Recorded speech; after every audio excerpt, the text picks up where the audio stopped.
You know, it's been wonderful how the Lord has allowed us in California to build a partnership with you folks down here.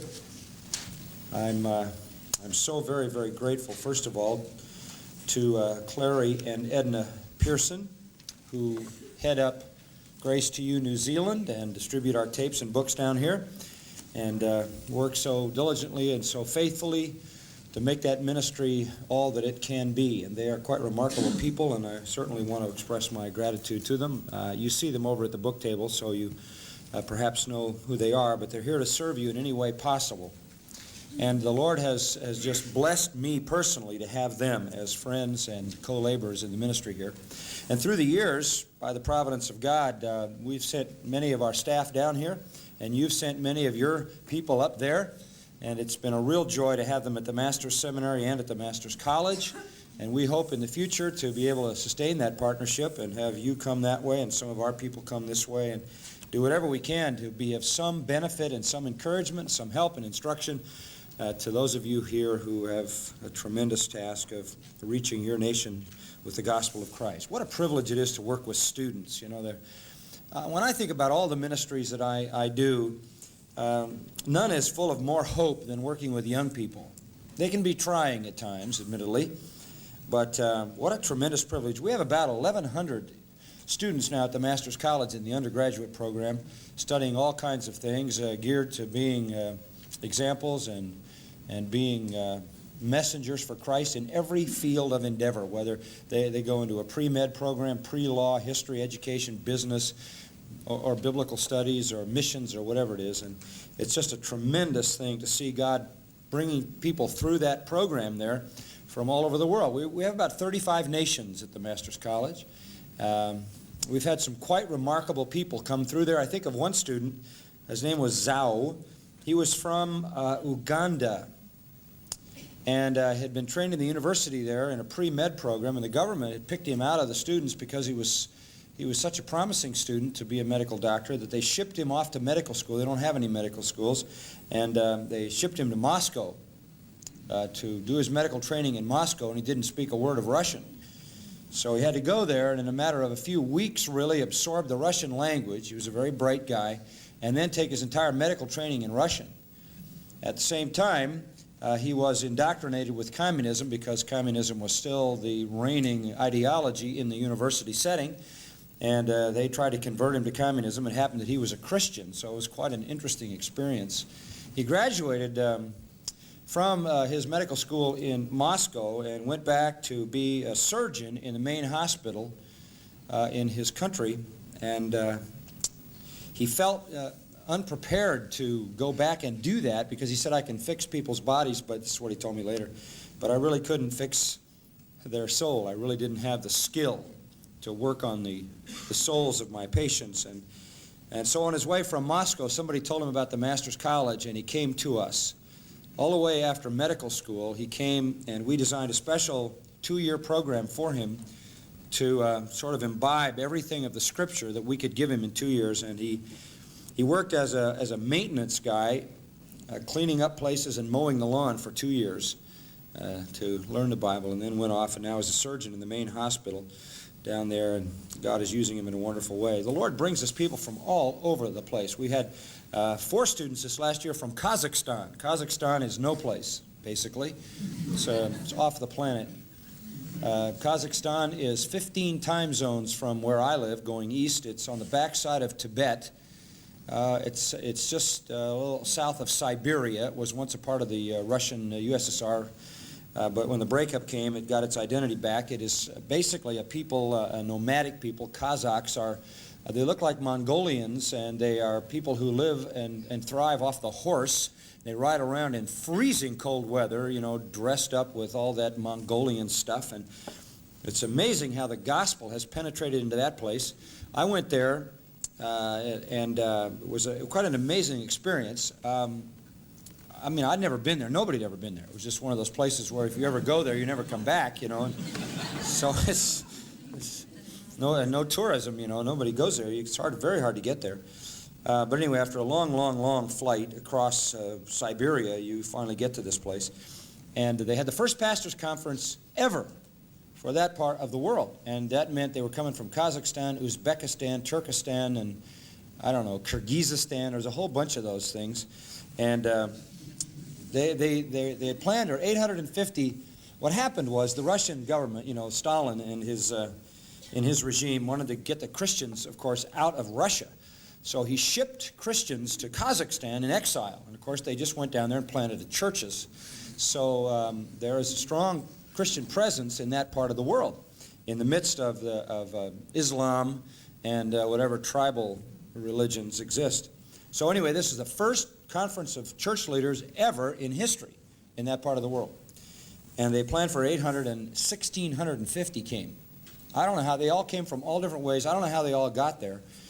Bus transportation, some went on a train, some traveled 22 hours on a bus to get there, and they all showed up in this place, and there's a church there that had just been built in the last 2 years that seats 1,600 people, packed to the walls. It shows you how the church it's in Almaty, which is the main city in Kazakhstan, is growing. And I went there, and I had the privilege of staying with a widow lady in her humble house. And they didn't have enough food for the people because food is a serious issue back there. It's so cold back there that about all that grows is potatoes. And so, basically they fed these people all week. They had a big pot, like the kind you boil a missionary in, those really big kind. And they had about 3 of these huge big pots, and they just kept trying to find more potatoes. And the more people that showed up, the more potatoes they threw in make the potato soup. And I guess they found some meat here and there and threw that in too. And we just had an absolutely incredible deal. Well, anyway, I met 4 kids when I was there, and by the providences of God, they ended up last year at the Master's College, all the way from Kazakhstan. They had been taught English by one of our people on our college staff who went there to do some missionary work and went back there, met them, led them to Christ, taught them English, and they came to our college for a year and just revolutionized their life. They went back to serve the Lord in their own country, now foundationally trained in the things of God. But what precious, precious young people, 3 girls and a guy. Just a tremendous, tremendous experience. Well, just to close the story there, this dear lady that I stayed with, had so very little, but she gave me everything she had. And I know she had found some horse meat somewhere, and I, just went ahead and ate it, and praise the Lord. And the delicacy there is horse milk, and and the real delicacy is fermented horse milk. That's their sort of beer, but I didn't do that. But the problem is nobody has a refrigerator, so if it wasn't a cold climate, everybody would drink fermented horse milk if they didn't drink it fast enough. But anyway, we had a great time, and so they said they want me to teach all about the church. They want to know all about the church, everything about the church. So they said, we want you to do a series, teach all of us all about the church. So 6 days, 9 in the morning till 9 at night, all about the church. It's just a marathon, absolute marathon, with a translator, so you say a sentence, stop, say a sentence, stop, say a sentence, stop. Really, it's very difficult to do that.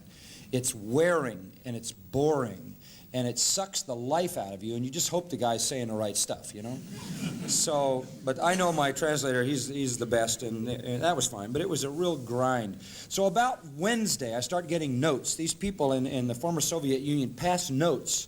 They don't have telephones for the most part, and the whole of their communication comes on the Lord's Day or any other time of the week when they get together, and the prayer requests and the issues of life all get passed to the front during all the services, and then they're all over the place, and when the preachers are done preaching, and they usually have 3 for each service, in this case it was me and me and me, then the pastor reads all these notes and informs everybody of all the needs and all the issues and all the prayer requests and so on. So notes started coming forward, which I couldn't read, of course, and so afterwards I took these notes and I took them to the guy and I said, look, what are the notes saying? And they were a little embarrassed, and I said, no, well, what are they saying? Well, he said, through the translator, he said, well, they just really want to know when you're going to get to the good part.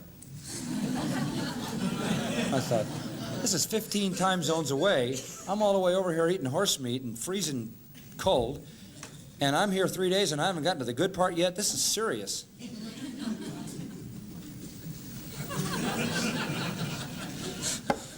So I said, what's the good part? They said, oh, they want to hear about the future of the church. They want to know about heaven.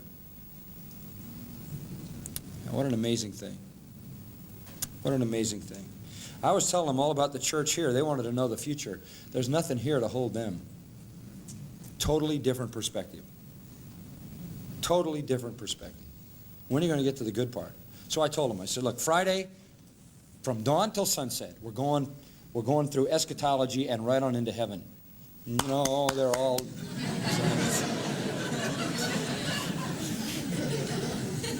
But here we are, and that's a good perspective, We've lost it in the comfortable Western world. I dare say that if I suggested to you that I had the inside track and that the Lord was going to send one of his angels here tonight in just about 15 minutes, and all of you who wanted to could go to heaven immediately with that angel, how many of you would instantaneously and unhesitatingly sign up?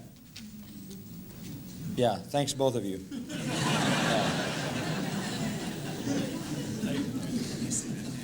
You know what? That would paralyze us, wouldn't it? I got to make a few phone calls first, I got a lot of appointments. Now we've lost the perspective, and we get so bound up in the church here, we forget the church there. But it was a refreshing time to be with those people. And Friday, when I went through this, or Saturday, I went by blitz from the whole eschatological thing. Just took them through the whole thing. In fact, I took them on a jet tour through the whole book of Revelation. And I mean, it was absolutely off the charts. It was so exhilarating. I mean, they were just, eating every bit of it up and raring to go. When you're in that kind of a situation, it's a different life. But anyway, you take those 4 kids out of that thing and bring them to Southern California. You talk about culture shock. They walk in a supermarket and stand there and cry like a baby. They can't comprehend it. It's just absolutely mind-boggling. I mean, for you guys that have been there, the first place the kids took them when they arrived was In-N-Out Burger. Which is a real, sort of a high-tech, glaring, blaring, brassy hamburger joint, and they've never even heard of a hamburger, so it was amazing. But the Lord has allowed us to train some young people from all over the world.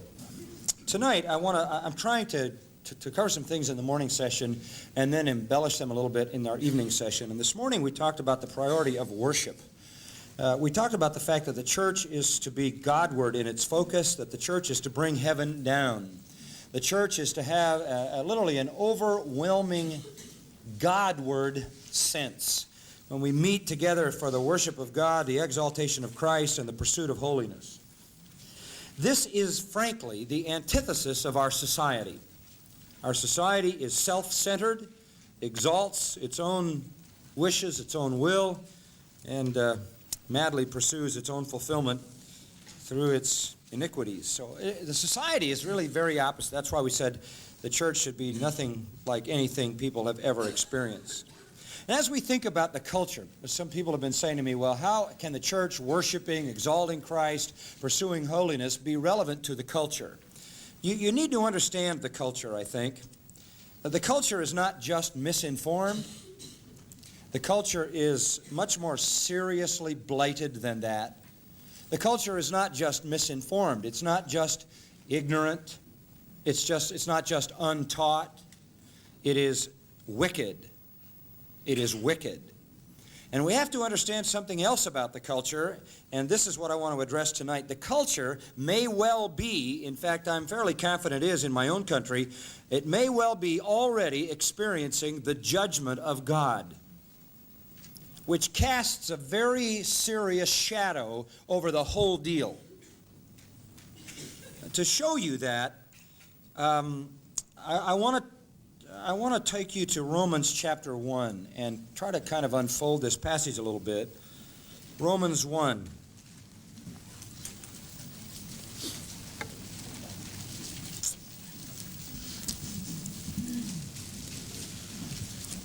Now, as we look at this passage, I'm just going to kind of put it before you, starting in verse 18, "For the wrath of God is revealed from heaven against all ungodliness and unrighteousness of men who suppress the truth in unrighteousness." Stop at that point. That's a very familiar verse. I don't know everything there is to know about your country. I particularly don't know much about the history of the native peoples of this country, but obviously their heritage would not be Christian. Although there was a time when missionaries came. But the rest of this country is populated primarily by those who've been influenced by the English-speaking world, particularly England, the UK, from which I think the early people came here, and had a strong Christian influence, a strong Christian presence. And consequently, your country is not unlike America, where there was still is a native population that comes out of a purely pagan background, but all of the people who have migrated there in years past, for the most part, have come out of distinctively Western and therefore Christian influences. Now, as we think about our country, and I have to speak about ours, you can make application to your own, it would have to be true of us that we have, over the years, and more accelerated in recent years, we have done a pretty good job of suppressing the truth in unrighteousness. Whatever great Christian heritage was part and parcel of the fabric of early America has systematically been dismantled. And most aggressively in the last 25 or 30 years, to the degree now where the entire sort of Judeo-Christian ethic has been shattered to bits. Now, this puts us, I think, in direct touch with the message of Romans 1:18. There is a kind of wrath that comes from God against people who have suppressed the truth. And that is that of which we're going to look in this passage. Before we do that, however, I want to talk about a very important aspect of God's wrath. Notice in verse 18 it says, "For the wrath of God is revealed." Now, at this point, if you've read and studied Romans 1, you may have been a little bit hard-pressed to grasp what exactly this passage is talking about. And the key to interpreting it is to understand what element of the wrath of God is at issue here. Let me just give you 5 options. The first option would be eternal wrath, which would be hell. Eternal wrath. Is the Apostle Paul talking about eternal wrath? That's one component of God's wrath. That wrath which is eternal punishment in hell. Secondly, there is another kind of wrath, and that we will call eschatological wrath. That's the wrath of God that is defined in Matthew 24:25, unfolds in Revelation 6-19, in the period of time just prior to the coming of Christ, when one cataclysm comes after another. You have 7 seals that are opened, and out of those 7 seals, of course, come finally 7 trumpet judgments, and out of that final trumpet judgment, 7 bowl judgments, accelerating the holocaust of divine wrath being poured out on the earth, which is culminated in the return of Jesus Christ. So you have the possibility of ultimate wrath, the possibility of eschatological wrath, neither of which is in view here. Neither of which is in view here. A third element of God's wrath would be what would probably be best called cataclysmic wrath. Cataclysmic wrath, the kind of wrath that God expressed when He drowned the whole earth in Genesis 6, or the kind of wrath that was expressed when God scattered all the nations and changed their language in Genesis 11, or the kind of wrath that God expressed on the cities of Sodom and Gomorrah in the 19th chapter of Genesis, or the kind of wrath that was expressed against Chorazin, Bethsaida, and the city of Capernaum because of what was done in them by Christ, and their unbelief resulted in their judgment. And of course, as Jesus predicted, those cities have never been rebuilt. It could be the kind of wrath that God even expressed toward a place like Pompeii, when in about 73 A.D. Vesuvius blew its top and asphyxiated the entire city of Pompeii and buried them 40 feet deep in ashes, so deep that there was not even an awareness that there ever was a civilization there until less than 100 years ago. Cataclysmic judgment. It is conceivable that even in our own time, great sweeping holocausts of nature that bury people, that destroy people, could fit into the cataclysms of God's wrath that come in His timing. But that's not what's in view in Romans 1 either. There is a fourth kind of wrath that we could simply call, and this may not be the best definition, I'll have to think of a better word, but we could call it consequential wrath. Consequential wrath. That is to say, there are some things in the world into which there are built serious consequences. If you jump off a building, there's a serious consequence. Gravity goes into effect and you kill yourself. If you drink alcoholic beverages year after year, there is a built-in problem called sclerosis of the liver, to say nothing of all of the other problems. If you smoke heavily for years and years, there may have a physical effect upon your body in some kind of carcinoma that comes as a result of that.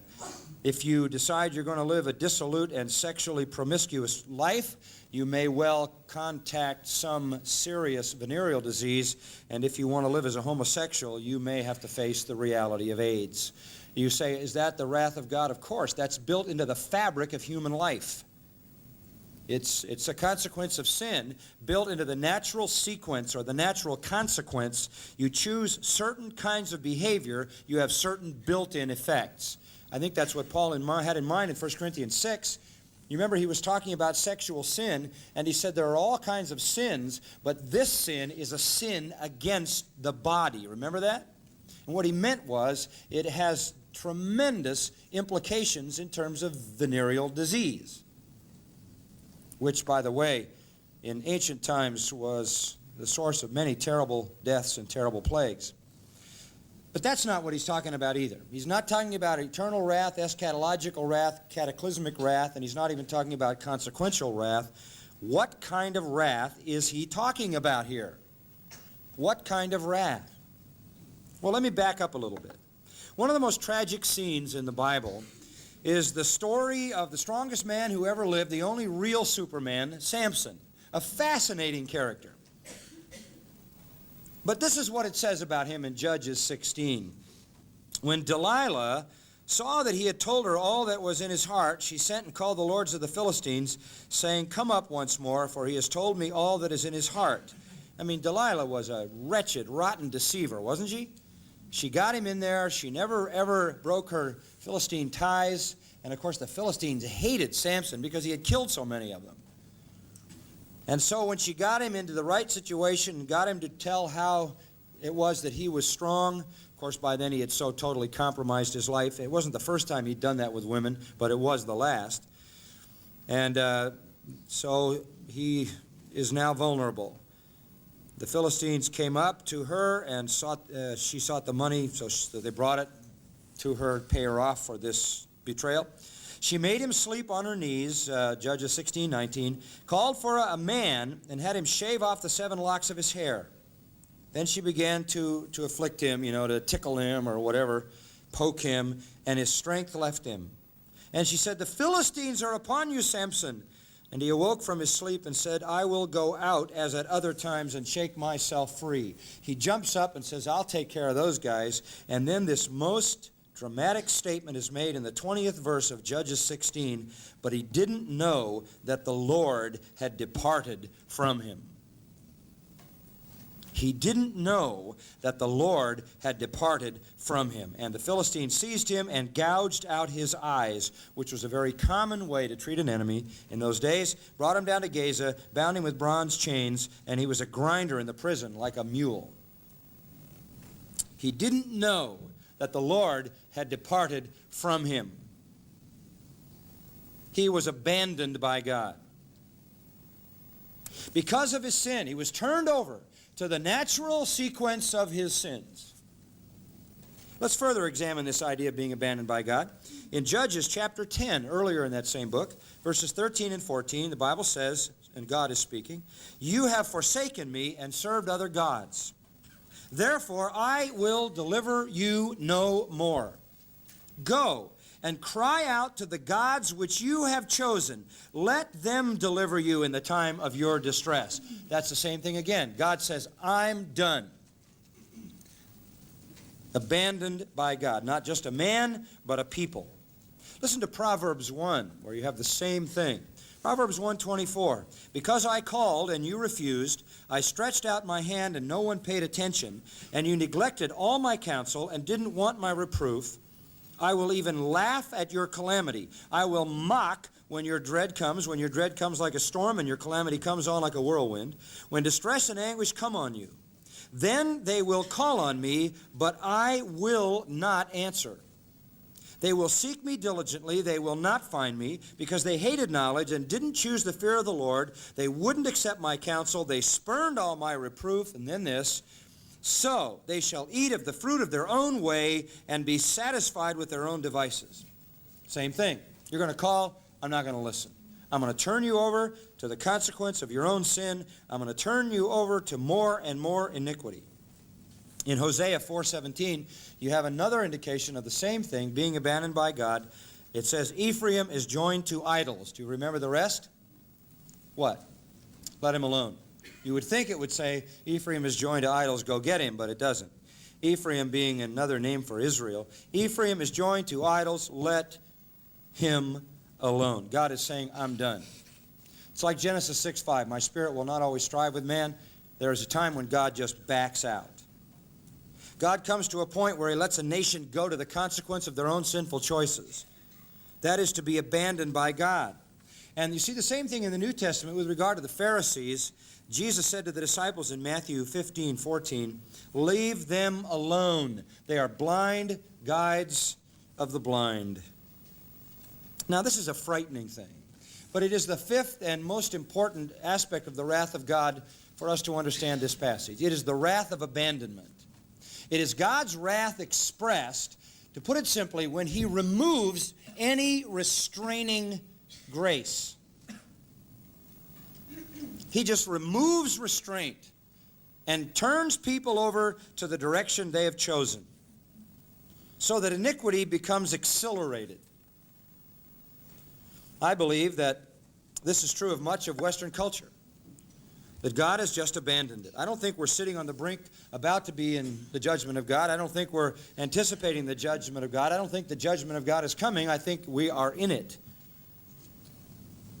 You say, is this something brand new? No, this is something very, very old. Romans 1 is repeated again and again and again and again throughout all of history. Paul in Acts 14:16 said this, in the generations gone by, God permitted all the nations to go their own way. This is the cycle of history.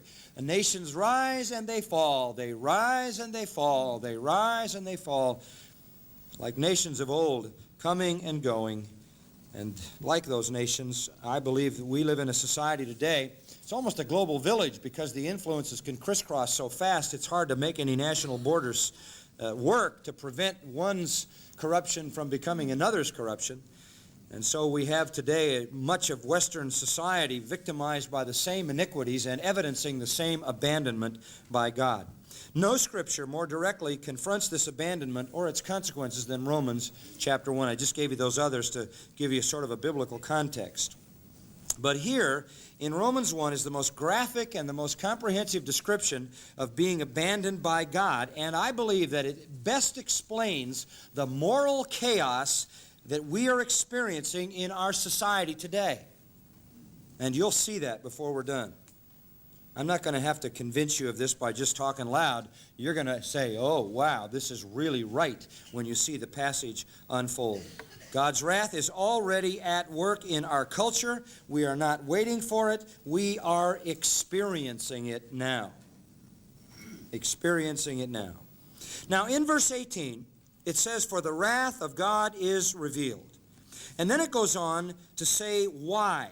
Because of those who suppress the truth, and because in verse 19, what is known about God is in them. And then he goes on, continuing to talk about that. But go to verse 24. Verse 24 is the consequence. Therefore, it takes you all the way back to the beginning. For the wrath of God is revealed. Therefore, God gave them over. Now here we find an expression that tells us what this wrath is. It is God giving them over. You see it in verse 24. Then in verse 26, God gave them over. Then in verse 28, in the middle of the verse, God gave them over. That is the Greek verb paradidomi. 3 times it is used. It is a judicial sense. It is when a criminal is turned over for punishment. And each of these phrases expresses the fact that God has acted judicially in his wrath to turn sinners over. It is a judicial term indicating that a criminal is being officially handed over for judgment. God then is turning sinners over. literally abandoning them, removing restraint, turning them over to the uninterrupted cause and effect of their choices. They are deprived of any restraining grace. And sin becomes both the cause and the effect. It becomes both the reason and the result of their choices. So it's wrath that leads to more sin and more sin and more sin. Whenever the restraining grace is removed, the escalating of iniquity is increased, and men become more and more guilty and culpable and deeper into their iniquities. Now notice the progression here, because this is what makes the case. Notice when God does this to a nation, what the progression looks like. Verse 24. First thing that happens. God gave them over in the lusts of their hearts to impurity, that their bodies might be dishonored among them. Typically, the first indicator in a society that God has abandoned that society is a preoccupation with sexual sin. And we have all been infected by the sexual revolution, haven't we, in Western society? And what he is saying here is that the society immediately becomes engrossed in moral and sexual iniquity. The values of marriage and fidelity and faithfulness begin to disappear in a sea of sexual promiscuity. And it starts in the heart, it starts in the lust, and shows up in the body being dishonored.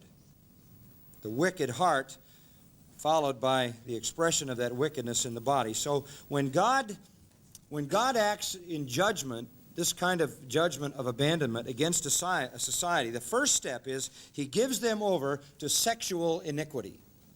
And when you see the rise of sexual promiscuity, when you see the young generation today with absolutely no commitment to fidelity whatsoever, seeing sex as a plaything, you are seeing the effect of God stepping back. Look at the second step. This is even more remarkable. Verse 26. Step 2. God gave them over not just to passion, but to degrading passions, for their women exchanged the natural function for that which is unnatural, and in the same way also the men abandoned the natural function of the woman, and burned in their desire toward one another, men with men committing indecent acts and receiving in their own persons the due penalty of their error. And by the way, there is the consequential judgment too of AIDS and other things like that. But what sin is this? Homosexuality. Here it is in Romans 1. It couldn't be more explicit. When God steps back and exercises the wrath of abandonment, the first thing that happens is a culture sinks into sexual sin. The second step, it sinks into homosexuality. Certainly in our culture, in America, homosexuality is absolutely rampant. It is now advocated, taught, and protected in the public school systems at the elementary school level. In the city schools of Los Angeles, there are guardians to protect little children from being harassed because they are homosexual. They're hired and paid by the education system, the state. From the president on down, they advocate that homosexuality is nothing but an alternative lifestyle, and our courts continue to rule in favor of that alternate lifestyle. It's not just that we know it's there, it's out of the closet. That was some years back. It's not just that we know it there and we tolerate it. We now have made it an equal lifestyle with everything else that has the right to have every privilege that anybody has in our society. In fact, we want to give them more privileges because we think they've been abused too long. When a culture reaches that point, it's pretty evident that we're here in Romans 1. And I can't say statistically and so forth. I can only say from the broad brush that in the time I have been here in your society, I have been exposed to the aggressive movement of homosexuality. I've seen it in the newspapers. I know you've had parades with the homosexual sections of the city of Auckland. I saw homosexual ads in your newspaper and so forth.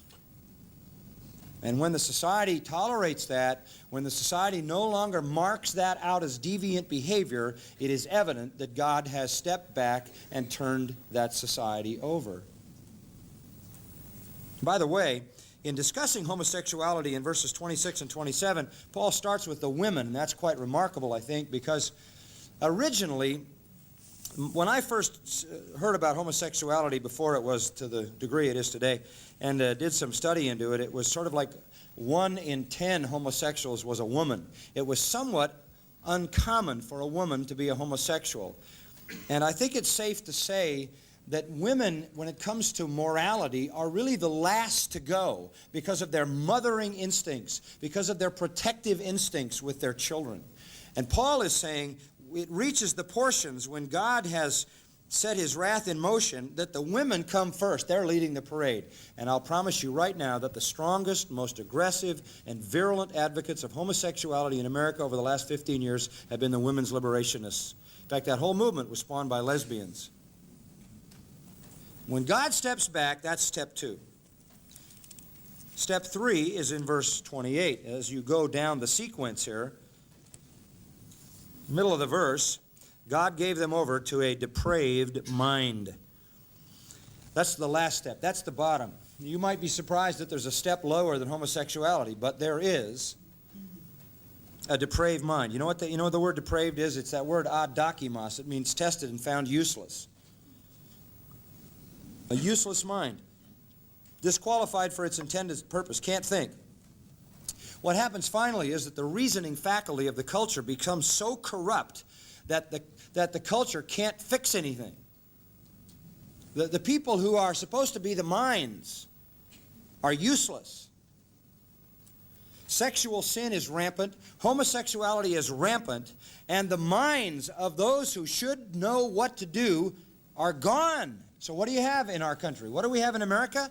The educators advocating homosexuality at all levels. The courts ruling in favor of homosexuals. The judges who are supposed to uphold law and preserve the public morality ruling continually in favor of the homosexuals and sexual freedom, wanting to impose no inhibitions on anybody in the name of freedom.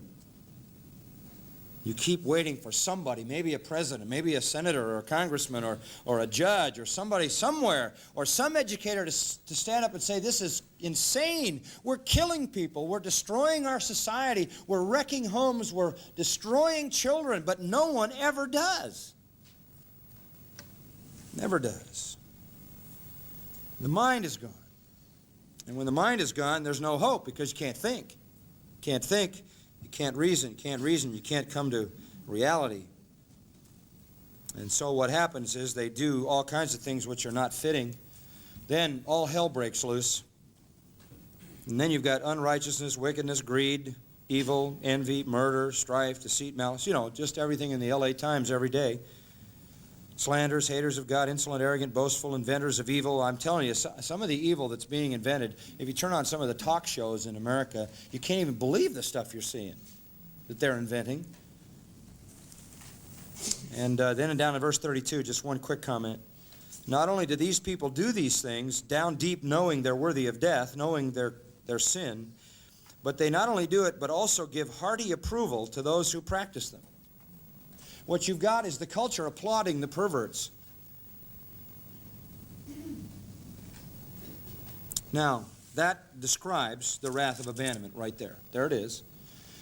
When God pours out his wrath in this way, he does it by turning them over. And when he lets go and steps back, sexual promiscuity, homosexuality, and a depraved mind. And when you get to the depraved mind part, it's over. It's over. You can't sort it out. You can't get it back. I see that in America. I feel that everywhere in the country. If anybody tries to stand up and call a halt to it, they're just about blasted off the map.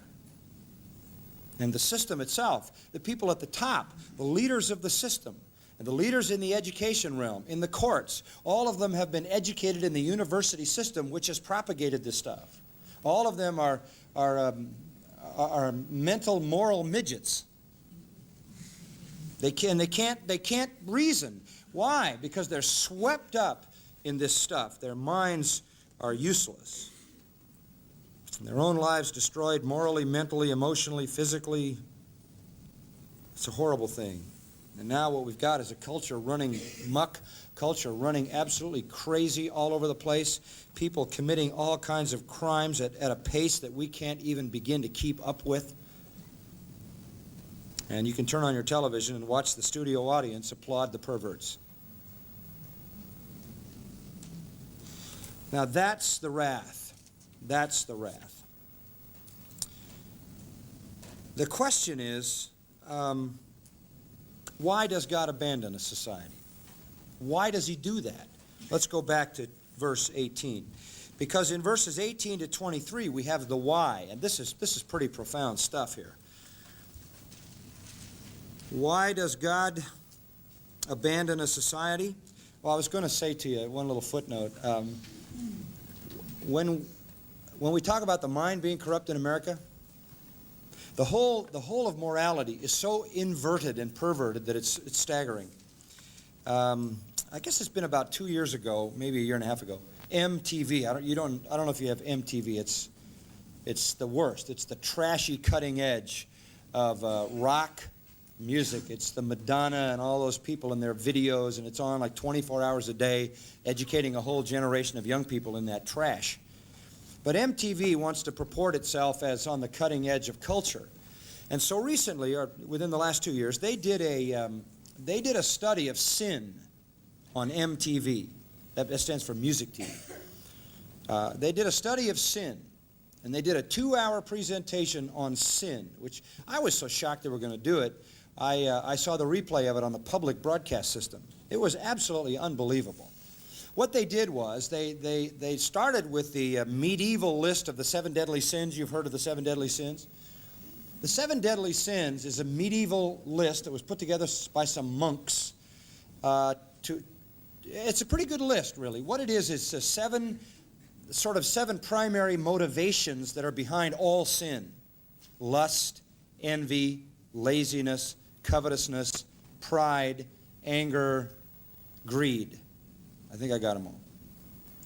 And they said that all the sins that there are sort of come out of those 7 motivational sins. So that's been sort of part of our culture for a long time, to recognize those as sin. So MTV decided to do the man on the street thing, go out and interview all kinds of people, and they interviewed great theologians like Queen Latifah and rapper Ice-T and Aerosmith rock group and on and on and on and on, all of these.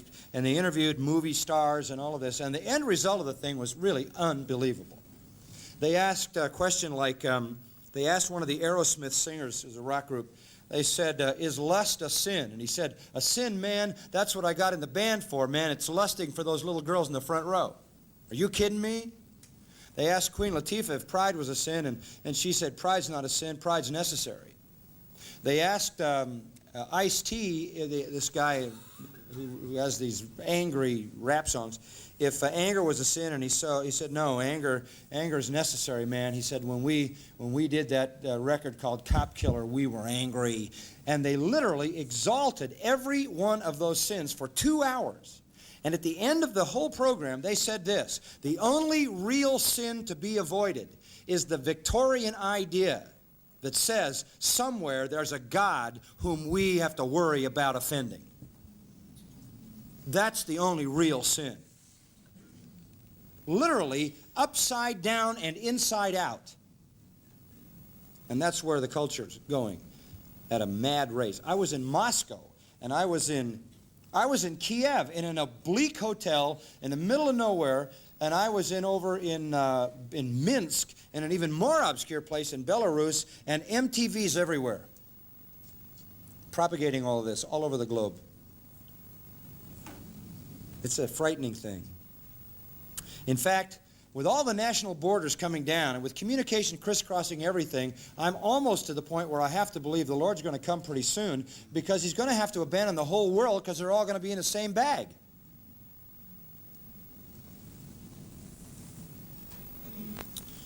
Well, anyway, let's talk about why he does it. By the way, Schiller, the German historian, said, the history of the world is the judgment of the world. And he was echoing Acts 14. The history of the world is the judgment of the world. Nations rise and nations fall. Why did God say he would do this? Verse 18. Because they suppress the truth in unrighteousness. Literally, who are constantly attempting to suppress the truth by their ungodliness. Listen, God is real, God is alive, God is sovereign, and He has divinely authored a spiritual, moral, and ethical standard that must be obeyed or there will be consequences. And one of them is this one, the wrath of abandonment. And when people know that standard, are exposed to that standard, and ignore, reject, and suppress that standard, and determine that they are free to do whatever they want to do, and they don't care one bit what God thinks of it, they are in a situation where God will turn them over to the consequences of their own choices. Now, the sequence that flows out of verse 18 is fourfold. I'm going to give you 4 points. Point number 1. Here's the first reason why God's wrath falls in this category. 1, revelation. Revelation. That is to say, men have been given the truth. This is really an important issue. You say, well, now wait a minute, how do we know the truth? I mean, how do we know the truth? Well, verse 19 tells you, because that which is known about God is evident where?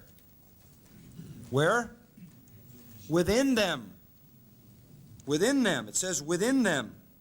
For God made it evident to them. Now stop there for a moment.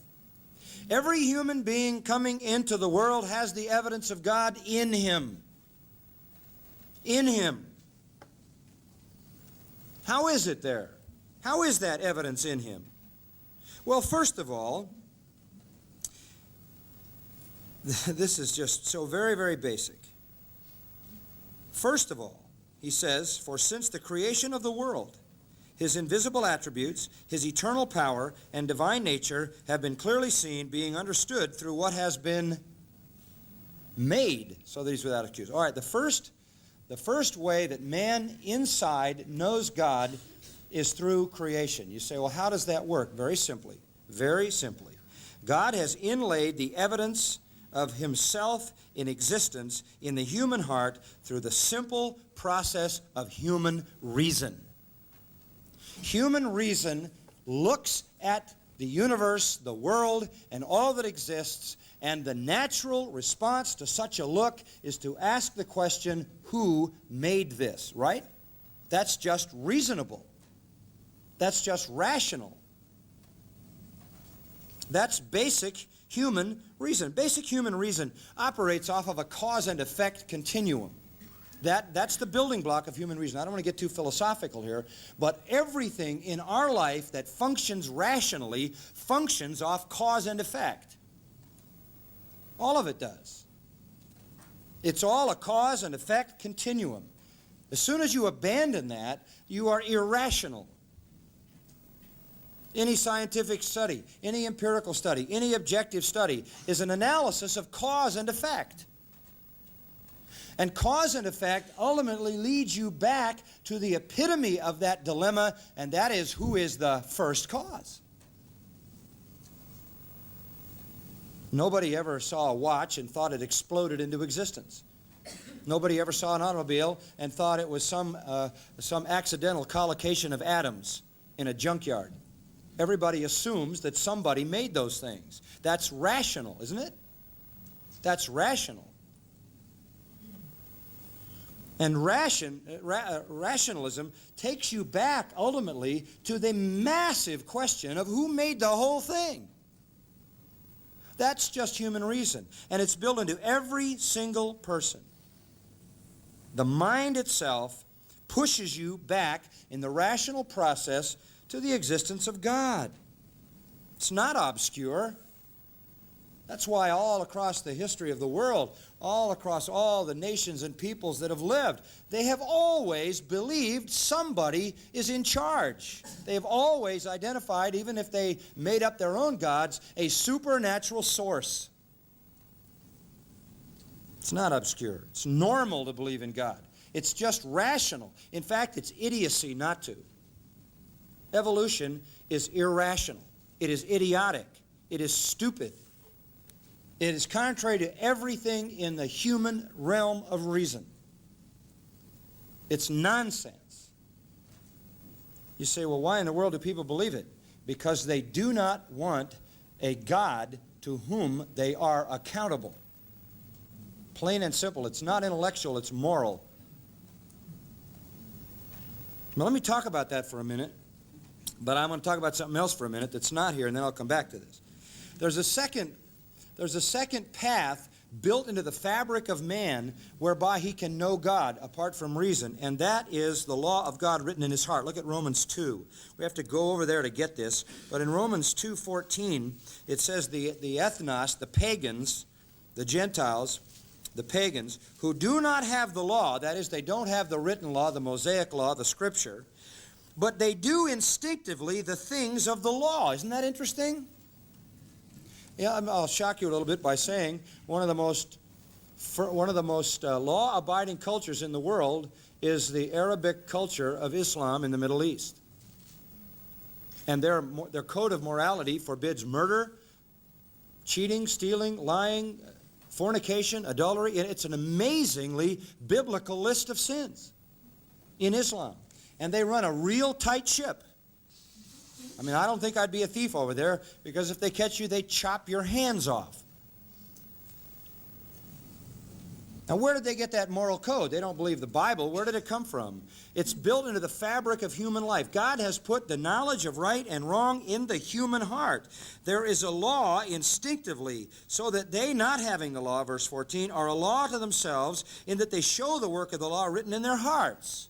Okay? And then they have a conscience. And the conscience bears witness to the law. This is just a little fine point that you need to keep in mind. The conscience is not the Word of God. The conscience is not the law of God. It is just the little device that sends you the signals when you violate whatever the law in you is. The conscience is not the law of God. It's just a device. It's like pain. If your body's sick, pain notifies you. And if you're violating moral law, your conscience notifies you. It either accuses you or excuses you. It rings, and what happens? Shame, guilt, fear, doubt, anxiety, depression, all that stuff comes when conscience starts yelling at you about iniquity. And that happens to unregenerate people, right? They occupy most of the slots in the mental institutions, where the people are who have guilt and shame and fear and doubt and anxiety and depression. So God has given a law, and it's built into the fabric. Now, where should that lead you? If you have that great sense of law, it should lead you reasonably to a lawgiver, right? And to a judge. So through reason, cause and effect, through the law of God and conscience, in both cases, inside man, there's enough to drive you to God so that you are without what? Without excuse. Without excuse. The very fabric of reason, the very fabric of moral law is there. It is normal to believe in God then. It is absolutely normal to believe there is a creator God with immense power. And you can learn a lot about him, can't you? His attributes are clearly seen. You know he's a God of beauty, he's a God of order, he's a God of wisdom, he's a God of power, he's a God of the big, and he's a God of the infinitely small. I mean, so much can be known about God.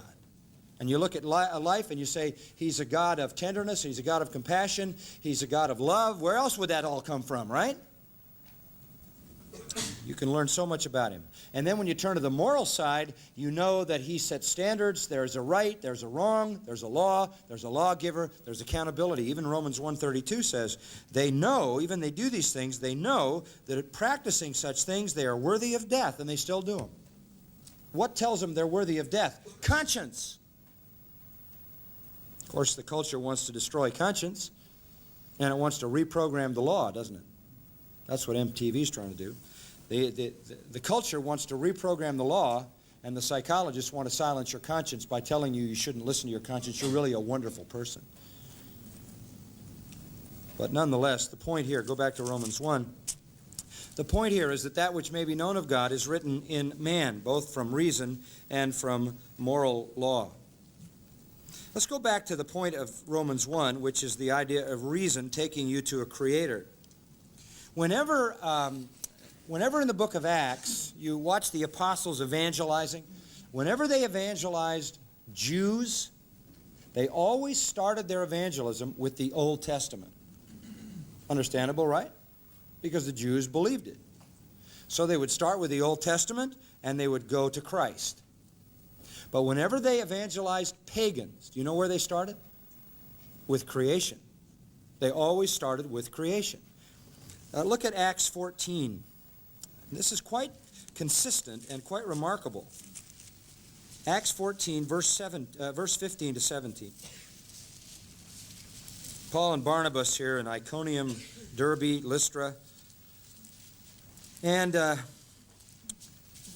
they did some healing and preaching, and the people went nuts and thought they were gods and all this. And Paul and Barnabas had to tear their clothes and run out of the crowd. Verse 15, they said, we are also men of the same nature as you.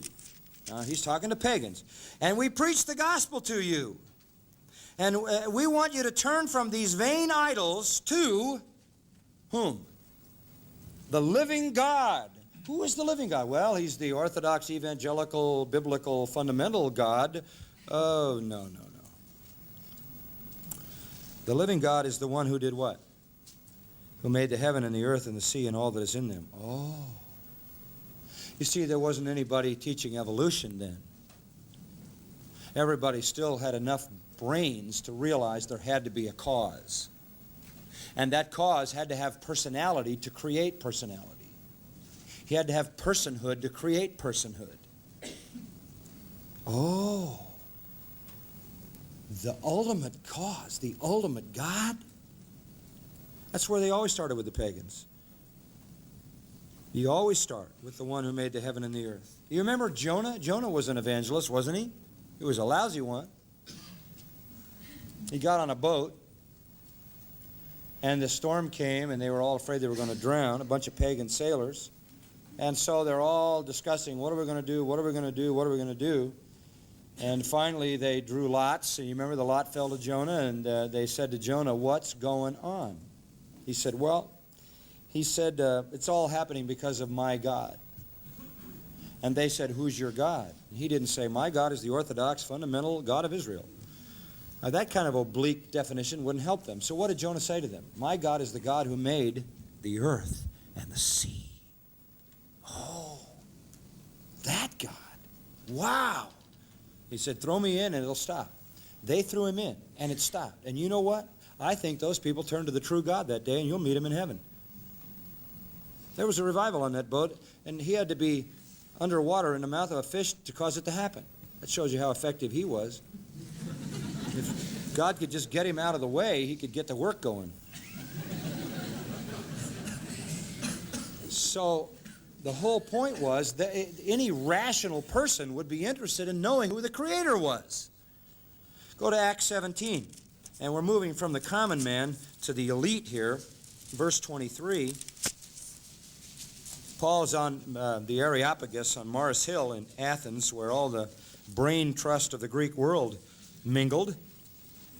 And he said, look, he said, I've been walking around up here, and I see all these deals, and I found an altar with an inscription to an unknown God, and I'd like to tell you who he is.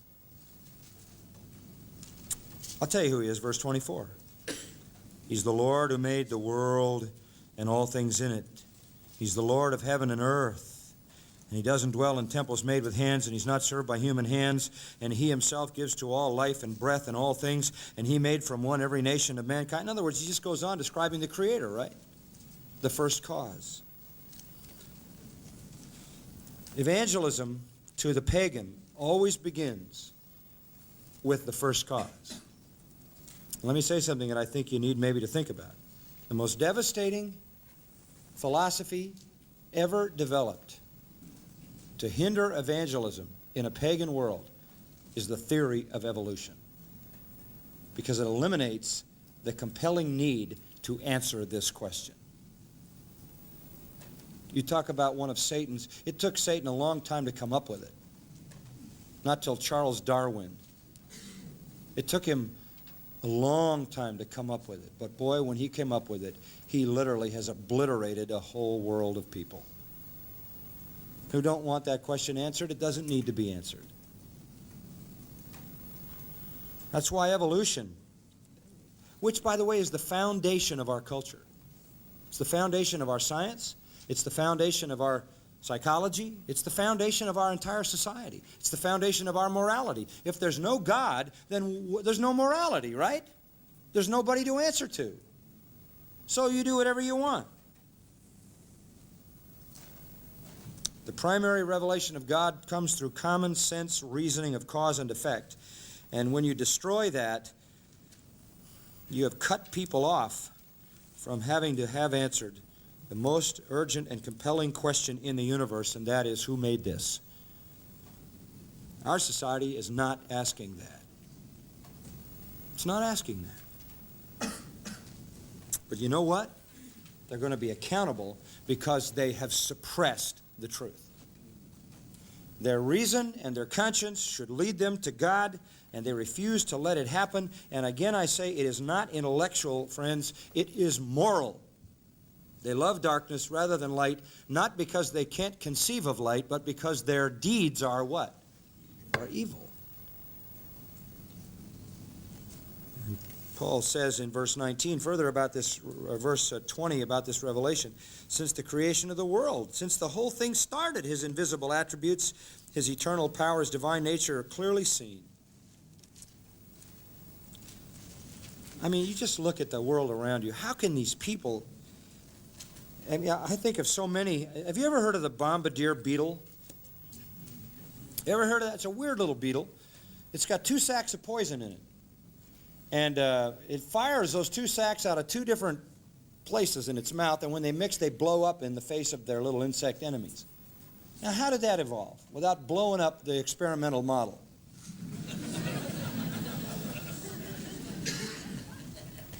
I mean, you look at the leaves on a stem of a flower, the cycle of water, the mystery of growth, human birth, the glory of sunrise and a sunset, the roaring and rolling of the sea, the rush of the river, the trickle of the brook, the cry of the baby, the flight of the bird, the cat. How do you just say, well, ain't ooze something? Once there was primal ooze.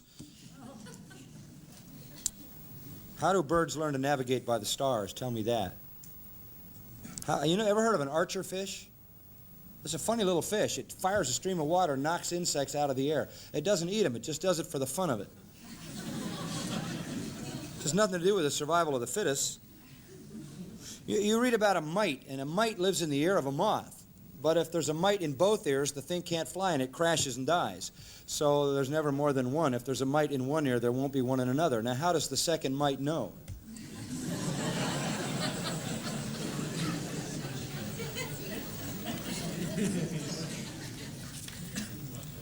You think about water being lifted against gravity thousands of feet into the air, suspended there till carried inland where needed, and then deposited again. There's no earthly agency powerful enough to do that. There's only one thing in the whole of our solar system powerful enough to do that, and that's the sun, and it's 93 million miles away. What a system. What a system. And do you ever study the science of isostasy, the perfect balance of the earth? The weight of the mountains and the weight of the water and perfect compensation so that we don't go through space like this. and all our life going... Says the psalmist in Psalm 62:11 says power belongs to God. I'll buy that. And we keep digging deep into God's power source, and we have found power that's beyond description. In fact, we're almost frightened by it. By his power, he established the mountains. Man. Robert Jastrow is an astrophysicist and director of NASA's Goddard Institute, and he wrote this. This is interesting. He said, now we see how the astronomical evidence supports the biblical view of the origin of the world. Isn't that interesting? You ever hear the Big Bang thing? Now they know it just exploded into existence. Scientifically, they can trace it back, and it says now we know the scientific evidence or astronomical evidence supports the biblical view of the origin of the world. The essential elements in the astronomical and biblical accounts of Genesis are the same. Consider the enormousness of the problem. Science has proved that the universe exploded into being in a moment. It asks, what cause produced this? Who or what put the matter or energy into the universe? And science cannot answer. For the scientist who has lived by his faith in the power of reason, the story ends like a bad dream. He has scaled the mountains of ignorance. He is about to conquer the highest peak, and as he pulls himself over the final rock, he is greeted by a band of theologians who've been there for centuries. It's taken them an awful long time to come to the conclusion that was right in the beginning, right?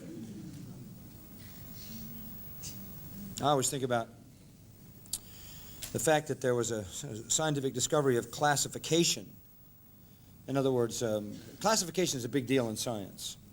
And in 1904, Herbert Spencer came up with the ultimate classification, for which he received all kinds of scientific prizes and scientific awards.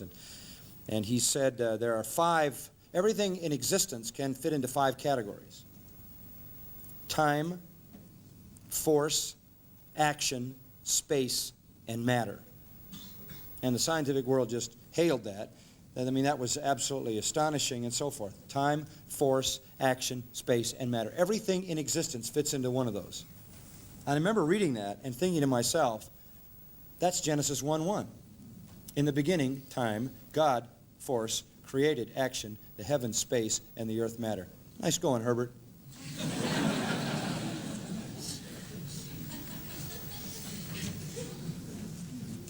I mean, there's so many things to think about with regard to science. Do you know that codfish lay 9 million eggs? That is amazing. No wonder there's so many fish and chips down here.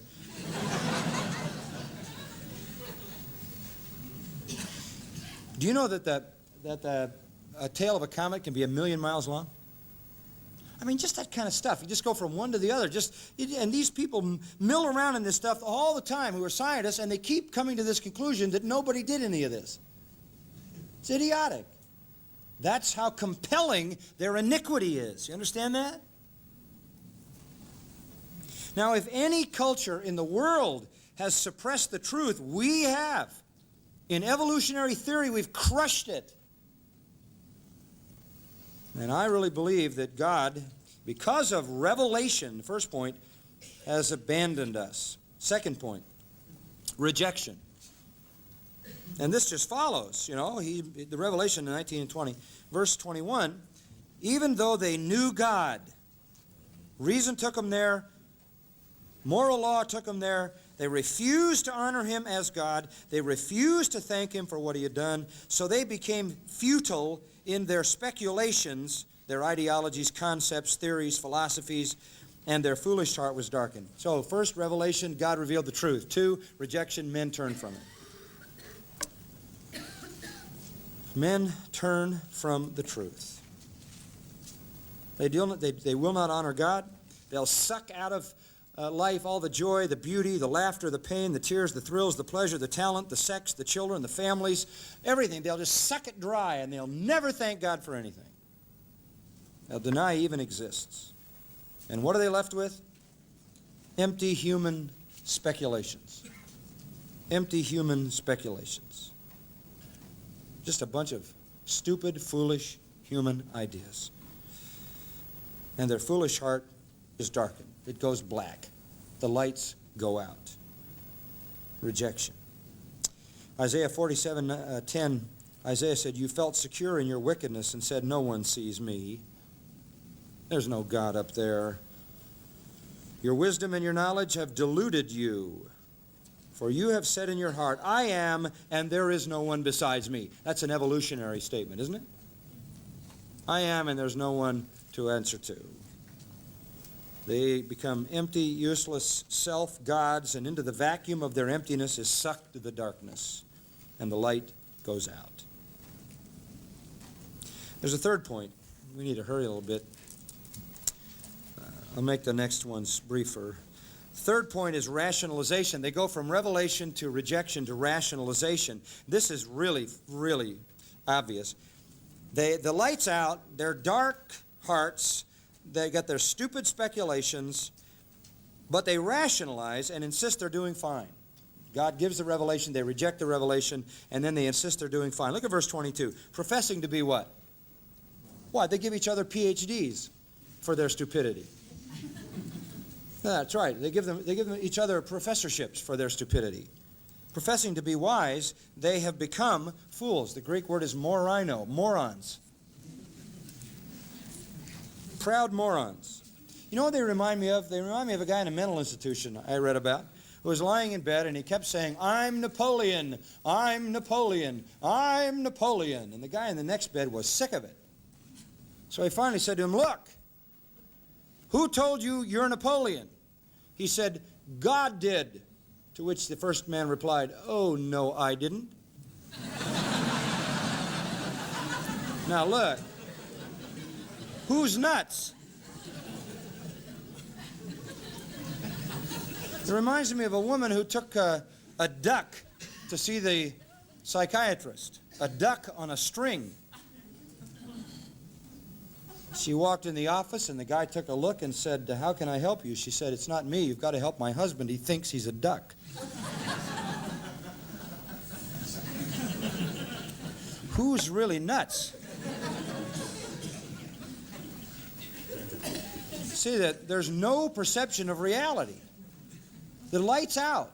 You're talking about intellectuals. You're talking about university professors. You're talking about the elite in the world of science, and the light is out, folks, morally. And they're calling all the shots. They have rejected the truth of God. They're proud morons who think their husband is a duck. That leads you to the fourth cause of God's wrath.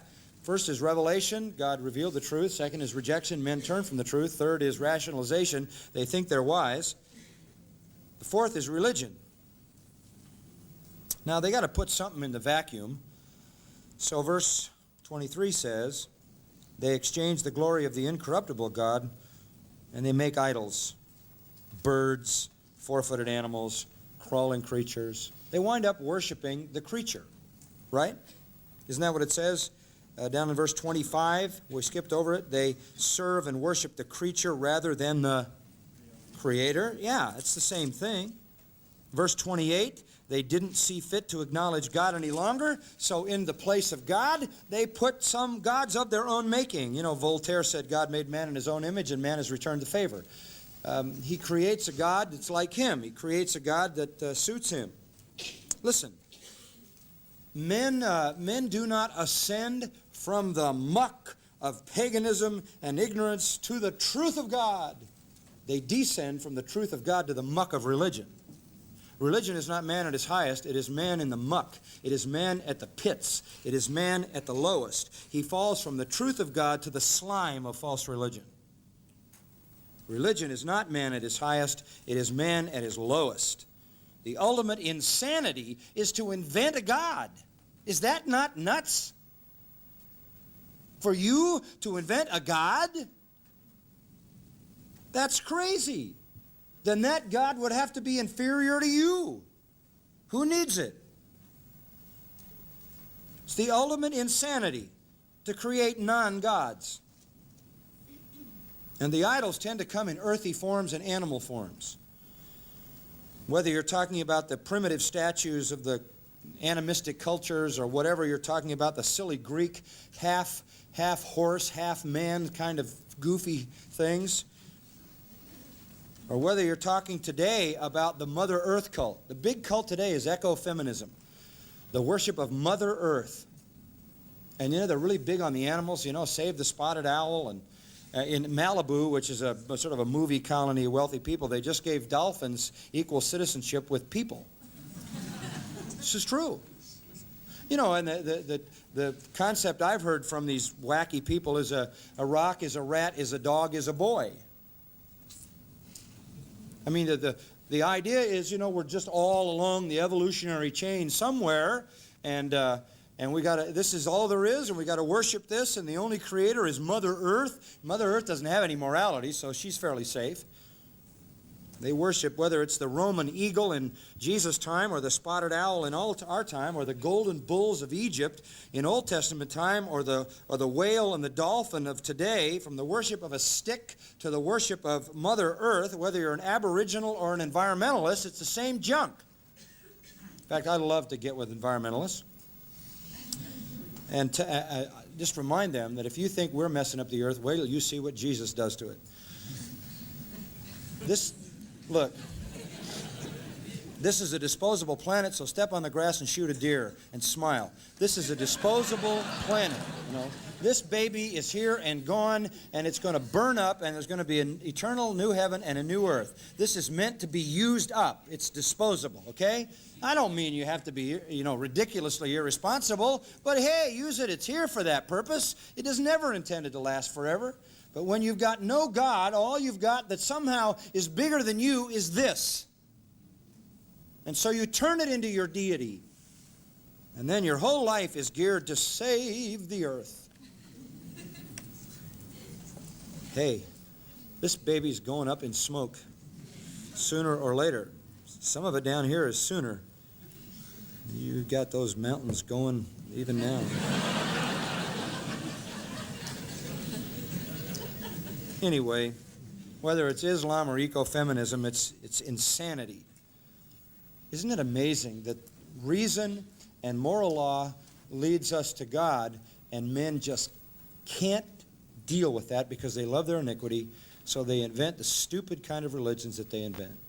And they bow down and worship the gods of their own making with no authority and no revelation, just their own imagination. Is it any wonder then that God has abandoned us?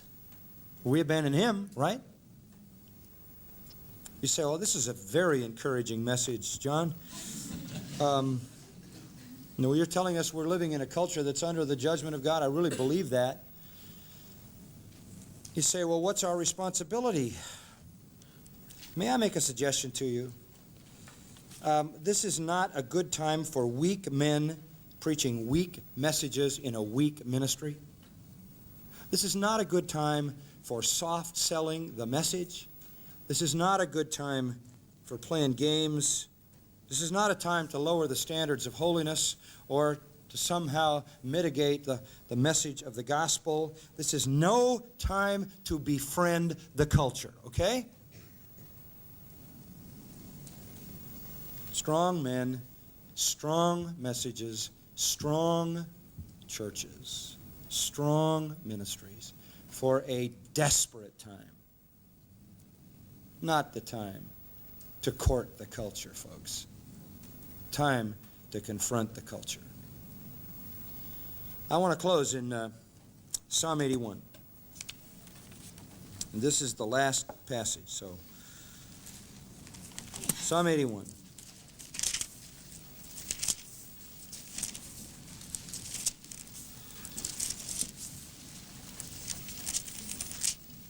Very important psalm because it so perfectly parallels Romans 1.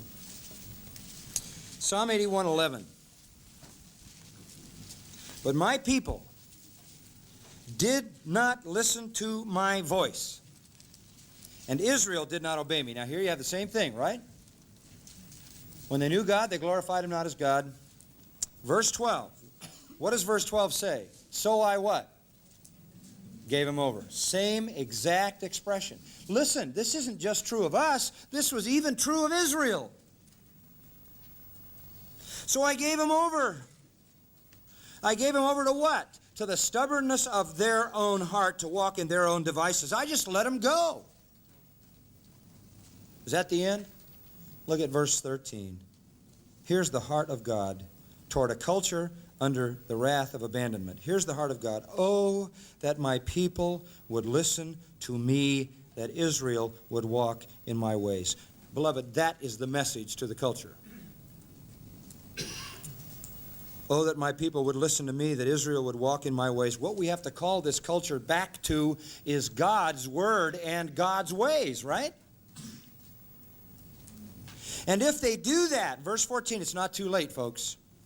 I would quickly subdue their enemies. I would turn my hand against their adversaries, which is part of the judgment. Those who hate the Lord would pretend obedience to Him. I mean, it would be so good for the people who love the Lord that even people who don't love the Lord would pretend they did so they could cash in on the blessings. But look, verse 16, I love this. I would feed you with the finest of the wheat, and with honey from the rock I would satisfy you. That's the heart of God, folks. Is there still hope? Sure. I don't know God's timetable.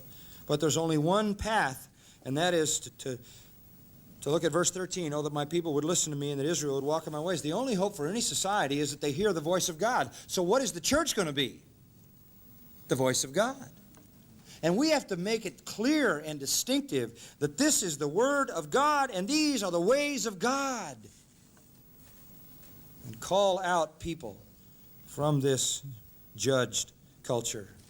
And God will feed them with the finest of the wheat and with honey from the rock satisfy them. I was over in South Africa, I think about a year and a half ago. And, I went out to some of those parks where they have all these wild game and chase around lions and leopards and elephants and all that. It's a fabulous experience. But I tell you what fascinated me the most were the ants. Any of you who've been to Africa, I mean, they got ants that you just can't believe. I mean, just these huge ants.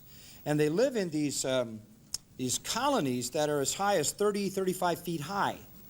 I mean, you'll see a tree that's kind of spread like this, and the whole thing will be one massive ant colony with millions of these ants in it. And then they dig down into these subterranean tunnels, and they go all over everywhere. They say, in asking about all that, they said that each of those deals has a queen ant. And then they have all these little ants with various assignments, which is amazing. But there are the foraging ants whose job it is to go out and get the food and bring it back primarily for the queen and then for everybody else. And they go out to do this. And, of course, the longer the thing is there, the further they have to go, right? Because they strip stuff that's nearby. But no matter how far they go, they're connected by some impulse, some electrical impulse with the queen. And studies indicate that if the queen is disturbed, they become all disoriented and start bumping into each other. And if the queen dies, they all kill each other. And I thought, what a graphic illustration of what happens in human society when people are cut off from God. Total chaos and death. And it's not necessary because the king isn't dead. It's just stupid. That's the state of the world. And I guess what I'm trying to say is the church has to understand we are in a desperate time and a desperate culture. And we have to come to that culture with a clear word. Amen? Okay, you said that because you want me to quit. Let's pray. Father, thank you for, again, tonight, your word, which speaks so clearly to our hearts. We thank you for these dear friends and their faithfulness and their eagerness to hear the word. Now, Lord, help us to understand these principles and to live them as you would see fit. In Christ's name, amen.